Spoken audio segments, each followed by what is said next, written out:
Jade, bonjour. Bonjour Willy. On est là pour vous expliquer les règles du rugby très simplement à l'aide de Playmobil. La particularité du rugby, c'est que c'est un jeu au cours duquel il faut avancer tout en se passant la balle en arrière. Eh oui, c'est le plus difficile. Il faut faire attention puisque c'est une particularité quand même du rugby. On voit pas ça n'importe où. Et ça se joue évidemment avec les mains. Donc on fait la passe en arrière et c'est comme ça qu'on va essayer d'avancer.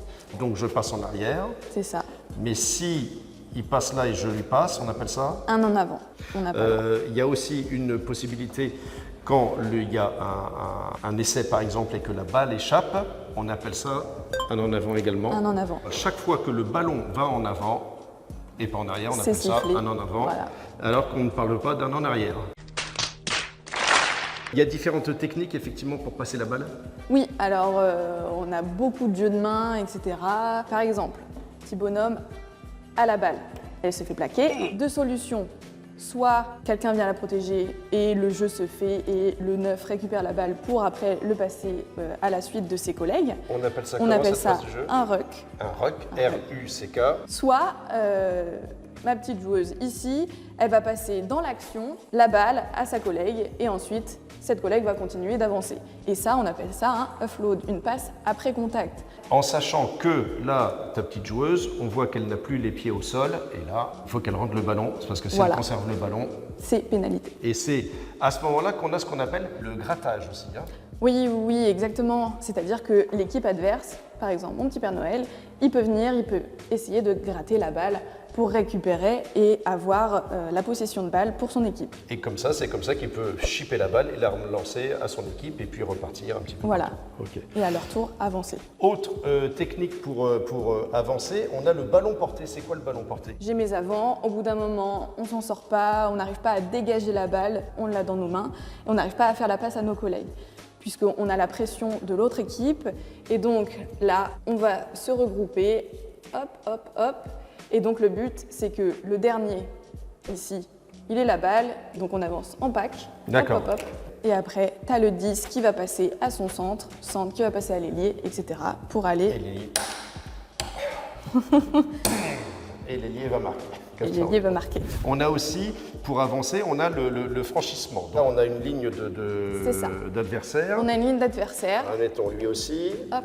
Là, mon petit numéro 9, il a récupéré la balle. Il considère que ses copains sont un petit peu trop loin, ou alors il voit une opportunité, c'est-à-dire par exemple un petit espace, créer de l'espace. Il va essayer de s'y engouffrer. Alors, soit il y passe parce que la défense n'arrive pas à intervenir et à le stopper, soit il évite un plaquage, hop, et il passe. Autant là, le premier rideau peut être très serré, autant le deuxième rideau est un peu plus light. S'il arrive à passer, hop, ça se trouve, il ne se fait pas rattraper par le Père Noël et il marque. Il y a également le coup de pied de dégagement. Exactement. Alors, le coup de pied de dégagement, en général, c'est quand on est dans nos 22 mètres ou dans nos 5 mètres, on est un petit peu à bout, on ne sait pas quoi faire. Donc, le but, c'est qu'on a un botteur qui va essayer de dégager le ballon avec son pied. Les autres joueurs doivent être impérativement derrière le pied du botteur, sinon on est hors jeu. Et dans le cas où on est hors jeu, par exemple, ils sont de la même équipe, hop, lui il tire au pied, les joueurs doivent faire action de reculer, voilà, pour revenir et se remettre en jeu. Ou alors, quelqu'un les dépasse, et donc si on les dépasse, c'est bon, ils sont en jeu. Donc pour gagner du terrain, pour gagner de l'occupation, pour essayer d'avancer, alors c'est pour ça que parfois il peut y avoir un jeu de ping-pong, hein, comme on dit, pour surveiller la balle, etc. L'idée étant de se rapprocher effectivement au maximum de leur but adverse. Et dernière petite action, on n'a pas parlé d'un geste typiquement rugby, le cadrage débordement. Exactement, le but c'est de se créer des opportunités. En général, en défense, on a une ligne vraiment bien construite et le but, c'est d'aller créer donc, nos ouvertures. Et donc pour créer ces ouvertures, il faut qu'on essaye de jouer et d'emmener la défense avec nous. C'est-à-dire que par exemple, moi j'ai envie d'aller à gauche, et bien au dernier moment, je vais changer de direction, hop, je vais lui passer sur la droite et je vais pouvoir passer. Et donc voilà, je cadre le joueur et je le déborde d'un côté ou de l'autre. Et avec tout ça, normalement, on gagne.